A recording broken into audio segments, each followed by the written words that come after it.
예, 의원님 안녕하십니까? 네, 안녕하십니까. 예, 오늘은 제주시 갑 지역구에 더불어민주당의 송재호 의원님을 모셨는데요. 의원님은 교수도 하셨고 여러 가지 또 분야에서 전문가로서 이름을 날리시다가 지금 국회의원을 하고 계신데 사실 제주 지역구 하면 항상 이게 현안입니다, 그죠? 예. 4.3 그 진상 규명과 희생자 명예회복에 관한 특별법 일부 개정 법률안을 또 이번에 발의를 하셨는데 네, 저는 이 법안이 뭐 많이 나왔던 것 같긴 한데요. 네. 제 기억에는. 예, 이번에는 어떤 내용이고 또 이게 앞으로 어떻게 다루겠다 그런 뜻인가요? 예. 제주 4.3은 네. 이제 한국 현대에서의 최대의 비극이라고 하죠. 네.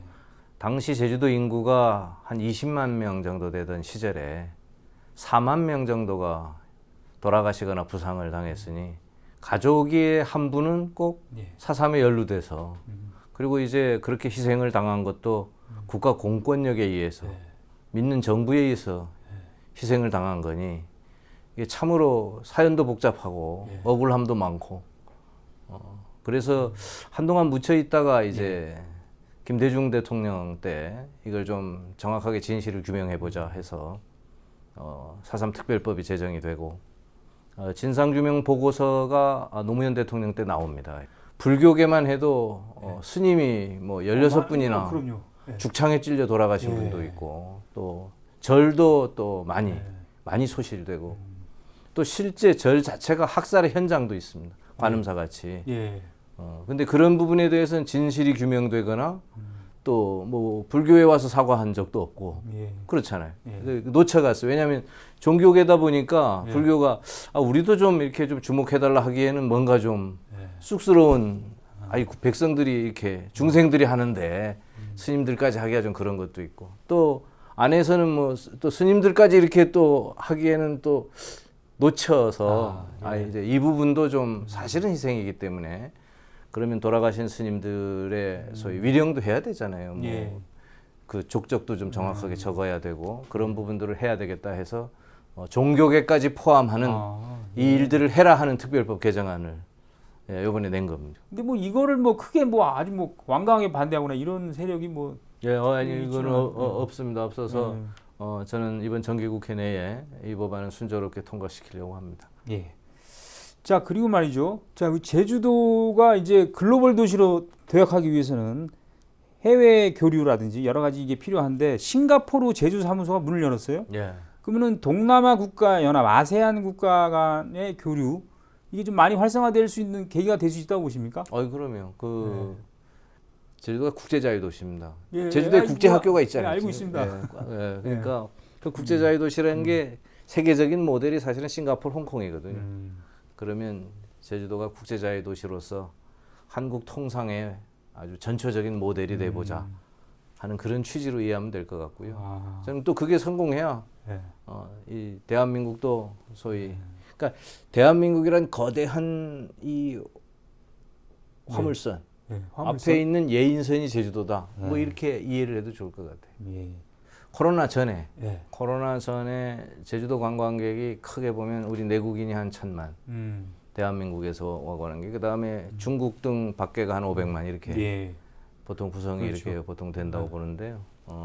앞으로도 이게 중국, 또 인도네시아나 베트남 같은 아세안, 또 일본, 요게 3대 아주 중요한 해외 시장이 되리라고 보고요. 그런 마케팅 유치 전략에도 최선을 좀 다해 보려고 하는 거죠. 예. 우리 송재호 의원께서는 제주대 교수 그리고 한국문화관광연구원장 그리고 대통령 직속 국가균형발전위원장 그러니까 공직 경험을 아주 다양하게 갖고 계시고 국회 정각회장을 지냈던 강창일 전 줄대사 지역구에서 당선이 되셨어요. 예. 그리고 BBS 불교방송 개국 당시 일기 공치시험에 응시했다. 이런 기록이 있습니다. 예. 그렇기 때문에 이게 다 이야기하려면 뭐 다 한 큰 사연의 덩어리인데 하여튼 불교 또 불교 방송과의 인연부터 하면 집안이 불교 집안이어서 그 태어날 때부터 번명이 있었습니다. 저는 그래서 그냥 아주 그냥 뭐 바로 이렇게 집 앞이 절집이니까 왔다 갔다 하고 주지 스님 또 절 굉장히 얘기해 주셔요. 또 절밥이 맛있잖아요. 떡도 맛있고 추억이 아주 가득하고요. 불교 방송에 그런 인연이 돼서 이제 기자도 하고 싶고 해서 이제 응시를 했는데 떨어졌지요. 예, 예. 예, 떨어졌는데 그때 면접을 정유 스님께서 보셨는데 아, 예. 스님께서 뭐 굉장히 어려운 질문을 하시더라고요. 그러니까 굉장히 어렵게 뭐 말씀을 하시고는 제가 이제 멀뚱멀뚱 보니까 앞에 거냐 뒤에 거냐 이래요. 답이. 예. 그래서 내가 모르겠습니다 했으면 합격했을 것 같아요. 아, 차라리. 예, 차라리 정직하게 몰랐으니까. 예, 예. 근데 이 50%잖아. 예. 그래서 내가 그냥 마구 짚은 거야 하나를. 하나를 선정했고. 예, 그래서 앞에 겁니다. 그래서 스님이 싹 웃으셔. 음. 그리고 그냥 가보라 해서 나왔는데 떨어졌어요. 떨어지고 답이 뒤에 거였나 보다 한창 생각을 했는데 뒤도 아니었어요. 그죠? 근데 세월이 지나서 생각해 보니 일부러 어렵게 내시고 이 친구가 정직하게 답 하나를 보셨던 것 같아요. 결국은 이제 그로부터 좀 정직하게 살아야지 또 그게 계기가 그것이 돼서 또 계기가 돼서 그렇게 예, 했습니다. 큰 일꾼이 되셨는데 말이죠. 그 제주 지역 불교 발전을 위해서 혹시 또 뭐 각오 같은 게 있습니까? 아유 늘 저는 꼭 불교라기 전에도 모든 소위 종교라고 하는 불교를 비롯해서 마음의 고향이고 네. 또 우리가 뭔가 이렇게 나사가 하나 이렇게 빠져 있는 것 같아요. 저만 해도 뭐 보통 정신하고 육체가 있다 뭐 이렇게 이야기하는데 네. 정신도 뭐 잘 이해가 안 됩니다만 네. 어쨌든 이 둘 말고 뭐 괜히 외롭거나 괜히 허전하거나 뭐 괜히 가끔 무슨 죽음이 생각나거나 뭐 이런 때가 있잖아요. 아, 그럼 예, 그럴 때마다 뭔가 내가 좀 의지하고 좀 배울 수 있는 게 역시 부처님의 가르침이 아니신가. 예. 예. 뭐 굉장히 짧습니다만 그 하나 하나가 예. 다가온 것도 막 위안을 많이 얻는 거죠. 그렇죠. 예. 큰 위안이 되고. 예. 네, 지금까지 더불어민주당의 제주시 갑 지역구의 송재호 의원님과 오늘 아주 여러 가지 얘기를 나눠봤습니다. 오늘 말씀 대단히 고맙습니다. 예, 고맙습니다.